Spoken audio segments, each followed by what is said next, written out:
பள்ளி குழந்தைகள் குடிக்கும் தண்ணீர் தொட்டியில் விஷம் கலந்த சங்கி குண்டர்கள். சங்க பரிவார சித்தாந்த அமைப்பினரின் வெறுப்பு பிரச்சாரம் சங்கிகளை எந்த அளவிற்கு கொண்டு சென்றுள்ளது.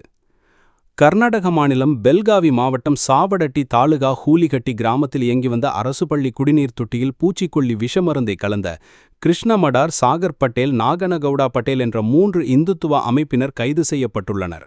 100க்கும் மேற்பட்ட மாணவர்கள் வாந்தி, மயக்கம் ஏற்பட்டு ஆபத்தான நிலையில் அரசு மருத்துவமனையில் அனுமதிக்கப்பட்டுள்ளனர். இது குறித்து விசாரணை செய்ய தொடங்கிய பெல்கவி காவல்துறை SP பீஷ்ம சங்கர் ஒரே நாளில் குற்றவாளிகளை கைது செய்தார். விசாரணையில் அவர்கள் 3வரும் இந்துத்துவ அமைப்பை சேர்ந்தவர்கள் என்பது தெரிய வந்தது.